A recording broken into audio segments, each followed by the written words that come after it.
Hello viewers. तो आज की क्लास में हम डेफिनेट इंटीग्रल से रिलेटेड एक और बहुत इम्पॉर्टेंट और कॉन्सेप्चुअल प्रॉब्लम जो है वो सॉल्व करेंगे, राइट। और यहाँ पर जो प्रॉब्लम हमें दी हुई है वो है एक इंटीग्रल की वैल्यू हमें फाइंड आउट करनी है। ये है 0 से 2 पाई और इंटीग्रेंड हमारा यहाँ पर है 1 + sin x/2, राइट।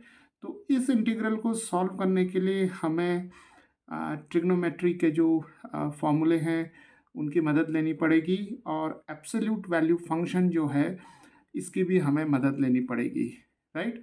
तो चलिए स्टेप बाय स्टेप देखते हैं कि कैसे हम इस इंटीग्रल को सॉल्व करेंगे। तो चलिए सबसे पहले हम इस इंटीग्रल को आई मान लेते हैं, राइट। और सबसे पहले हम क्या करेंगे कि स्क्वायर रूट के अंदर जो क्वांटिटी दी हुई है हमें, हम इस क्वांटिटी को एक्सप्रेस करेंगे सिंप्लीफाइड फॉर्म में, राइट। तो जो सिंप्लीफाइड फॉर्म होगी वो कैसी होगी, चलिए देखते हैं ट्रिग्नोमेट्री के जो कुछ फॉर्मूले हैं उनका यूज़ करके, राइट। तो देखिए यहाँ पर हमारे पास है 1 + sin x/2, राइट।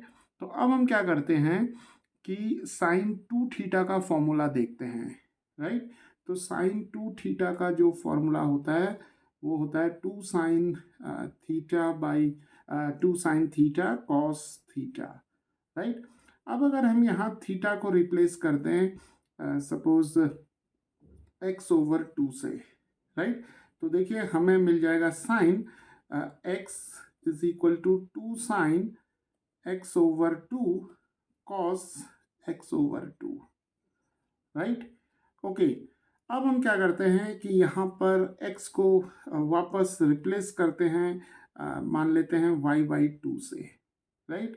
तो देखिए साइन y/2 हमारे पास यहाँ पर आ जाएगा और यहाँ पर हमें मिल जाएगा 2 sin y/4 और यहाँ भी हमें मिल जाएगा cos y/4, राइट।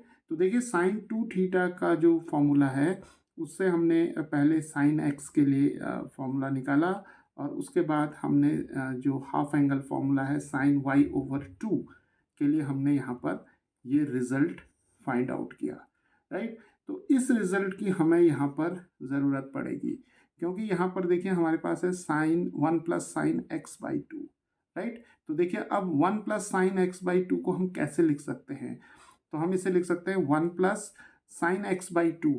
अगर हम इस फॉर्मूले का यूज़ करें तो देखिए हमें मिलेगा 2 sin x/4 cos x/4, right. तो इस फॉर्मूले को हमने x के टर्म्स में वापस लिख लिया है, राइट।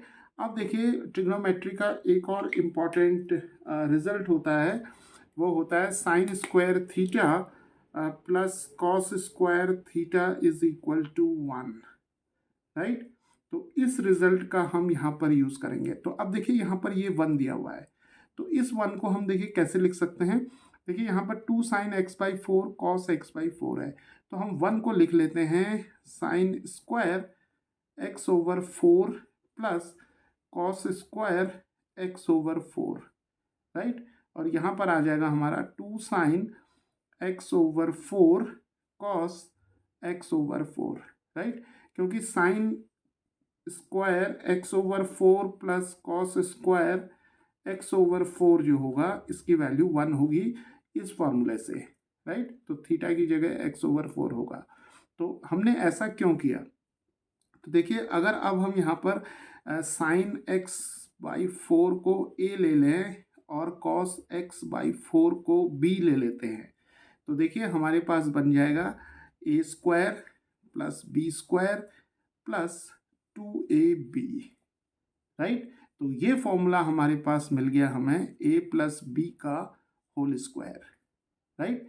तो a को हम लिख सकते हैं साइन x/4 और b को लिख सकते हैं हम cos x/4 का स्क्वायर, राइट।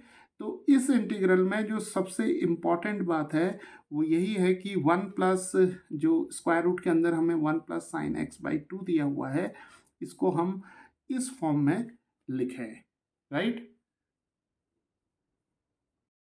तो अब देखिए कि हमारे पास जो ये टर्म है square root of 1 + sin x/2, ये टर्म हमारे पास आ जाएगी अब स्क्वायर रूट ऑफ, ये क्वांटिटी हम यहाँ पर लिखेंगे, राइट। तो हम लिखेंगे sin x/4 plus cos x/4 whole square, right.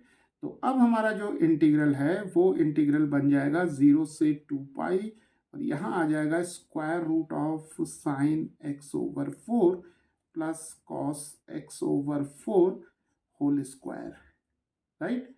Okay, अब देखिए यहाँ पर स्क्वायर रूट के अंदर हमारे पास एक स्क्वायर नंबर है, राइट। तो यहाँ पर क्योंकि ये डेफिनेट इंटीग्रल है और यहाँ लिमिट्स हमारे पास दी हुई हैं, तो हम यहाँ पर directly square root of sin x/4 plus cos x/4 का स्क्वायर जो है इसे हम डायरेक्ट स्क्वायर रूट से बाहर नहीं निकाल सकते, राइट। तो अब हम क्या करेंगे, यहाँ पर एब्सोल्यूट वैल्यू फंक्शन का जो है कॉन्सेप्ट अप्लाई करेंगे। तो चलिए अब हम क्या करते हैं कि sin x/4 plus cos x/4 को हम मान लेते हैं p, राइट। तो यहाँ पर जो इंटीग्रल हमें मिलेगा अब वो 0 से 2 पाई और स्क्वायर रूट ऑफ p² मिल जाएगा, राइट। तो अब अगर हम एब्सोल्यूट वैल्यू फंक्शन की जो डेफिनेशन है उसे देखते हैं, तो स्क्वायर रूट ऑफ p² को हम लिख सकते हैं मॉड ऑफ p, राइट। और मॉड ऑफ p की जो डेफिनेशन हम लिखते हैं डिटेल में, अगर हम लिखें इसे तो ये पॉजिटिव p होता है अगर p की वैल्यू ग्रेटर देन 0 होती है, और मॉड ऑफ p 0 होगा अगर p की वैल्यू 0 होगी, और mod of p minus p होगा अगर p की वैल्यू लेस देन 0 होगी, राइट। तो ये डेफिनेशन और ये डेफिनेशन दोनों इक्विवेलेंट डेफिनेशंस होंगी, तो स्क्वायर रूट ऑफ p² को हम मॉड ऑफ p लिख सकते हैं, राइट। तो यहाँ पर देखिए अब हम लिख सकते हैं इसको 0 से 2 पाई, तो यहाँ हम इसे मॉड ऑफ p लिख सकते हैं और ये dx हो जाएगा, राइट। तो अब देखिए p को वापस हम sin x/4 plus cos x/4 लिख लेते हैं। तो देखिए हमारे पास क्या आता है 0 से 2 पाई, और यहाँ आ जाएगा mod of sin x/4 plus cos x/4, और यहाँ पर आ जाएगा हमारे पास dx, राइट। तो अब हमारे पास ये जो इंटीग्रल था उसकी फॉर्म जो है वो ये आ गई, राइट। तो ये जो हमने यहाँ पर ट्रिग्नोमेट्रिक जो फॉर्मूले का अप्लाई किया यहाँ पर, तो हमें ये फॉर्म मिल गई, राइट। अब हमें इस इंटीग्रल को सॉल्व करना है, राइट। और यहाँ पर देखिए मॉड है हमारे पास, तो अब यहाँ पर हम एक और इम्पॉर्टेंट कॉन्सेप्ट का यूज़ करेंगे, राइट। और फिर देखते हैं कि कैसे हम इस क्वांटिटी को मॉड से बाहर निकालेंगे। तो चलिए यहाँ पर अब लिमिट्स को देखते हैं। तो देखिए लिमिट्स जो हैं वो हमारी वेरी कर रही हैं 0 से 2 पाई तक, राइट। तो x जो है वो लाई कर रहा है 0 और 2 पाई के बीच में। अब देखिए यहाँ जो एंगल हमें दिया हुआ है ये एंगल है x/4, राइट। तो हम क्या करते हैं कि इस इनइक्वालिटी को थ्रू आउट डिवाइड कर लेते हैं 4 से। तो 4 से जब हम यहाँ पर इसको डिवाइड करेंगे तो 0/4 मिलेगा, x/4 मिलेगा, और यहाँ 2 पाई/4 मिल जाएगा, राइट। तो यहाँ 0 मिलेगा हमें, और यहाँ x/4 मिलेगा, और यहाँ पर कैंसिल करेंगे इसे तो पाई/2 मिल जाएगा, राइट। तो देखिए अब हम यहाँ से क्या देख रहे हैं कि जो एंगल हमारा x/4 है जो यहाँ पर अपीयर हो रहा है x/4, तो ये एंगल जो है 0 और पाई/2 के बीच में लाई करता है, यानी कि x/4 जो होगा हमारा वो फर्स्ट क्वाड्रेंट में होगा। ये एक इम्पॉर्टेंट कॉन्सेप्ट होगा यहाँ पर। तो x/4 जो होगा वो फर्स्ट क्वाड्रेंट में होगा, और फर्स्ट क्वाड्रेंट में हमें मालूम है ये फर्स्ट क्वाड्रेंट है, ये सेकेंड, ये थर्ड, और ये फोर्थ। यहाँ 0 होगा, यहाँ पाई/2 होगा, राइट। तो फर्स्ट क्वाड्रेंट में सारे ट्रिग्नोमेट्रिक फंक्शंस जो होते हैं वो पॉजिटिव होते हैं, राइट। तो इसका मतलब ये हुआ कि sin x/4 भी पॉजिटिव होगा, और cos x/4 भी पॉजिटिव होगा, राइट। तो इसका मतलब इनका इन दोनों का जो सम होगा ये पॉजिटिव होगा। तो अब हमारे पास क्या होगा कि sign x by four plus cos x by four, यानी कि ये भी पॉजिटिव है और ये भी पॉजिटिव है, तो टोटल इन दोनों का जो सम होगा ये भी एक पॉजिटिव होगा। तो देखिए हमने sign x by four plus cos x by four को पी लिया था, राइट। तो पी लिया था तो पी जो होगा हमारा पॉजिटिव आ गया, राइट। तो देखिए जब पी ग्रेटर देन जीरो होगा, पी ग्रेटर देन जीरो का मतलब पी पॉजिटिव है, तो जब p ग्रेटर देन जीरो होगा तो मॉड p जो होगा वो पॉजिटिव p होगा, राइट। तो मॉड ऑफ p क्या है हमारे पास, ये है मॉड ऑफ p जो है mod of sine x by four plus cos x by four है, तो इसका मतलब ये पॉजिटिव होगा, तो मॉड से हम इसे बाहर निकाल सकते हैं।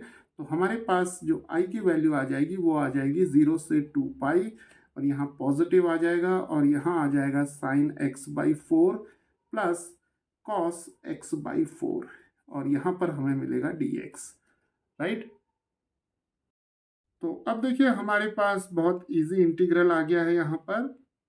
तो हमें मालूम है कि साइन एक्स बाई फोर का जो इंटीग्रल होगा वो होगा minus four cos x by four, right. और कॉस एक्स बाई फोर का इंटीग्रल जो होगा वो होगा four sine x by four, right. तो यहाँ पर अब हमें मिल जाएगा minus four cos x by four plus four sine x by four, right. और लिमिट्स आ जाएंगी हमारी 0 से 2 पाई तक। तो चलिए अब यहाँ पर लिमिट्स रखते हैं, तो हमें सबसे पहले यहाँ मिल जाएगा माइनस फोर कॉस, जब x की वैल्यू हम यहाँ 2 पाई रखेंगे तो हमें मिल जाएगा पाई बाई टू, और यहाँ पर भी मिल जाएगा हमें sine pi by two, right.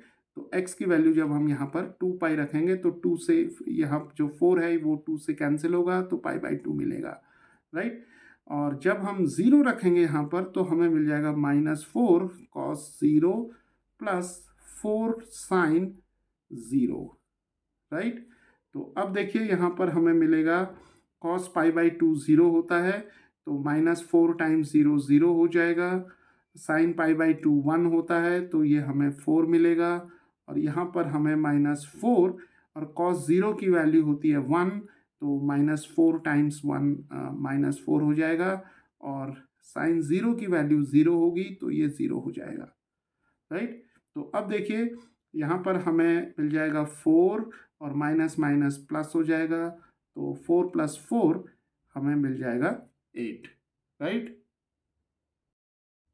तो इस इंटीग्रल की वैल्यू जो होगी जो 0 से 2 pi square root of 1 plus sine x by two d x है, इसकी वैल्यू जो होगी वो 8 होगी, राइट। तो इस तरीके से हम ट्रिग्नोमेट्री के जो रिजल्ट्स हैं, फॉर्मूले हैं, इंपॉर्टेंट फॉर्मूले हैं, उनका यूज़ करके और मॉड फंक्शन की डेफिनेशन का यूज़ करके इस तरीके के जो इंपॉर्टेंट इंटीग्रल्स होते हैं इनकी वैल्यू हम फाइंड आउट कर सकते हैं।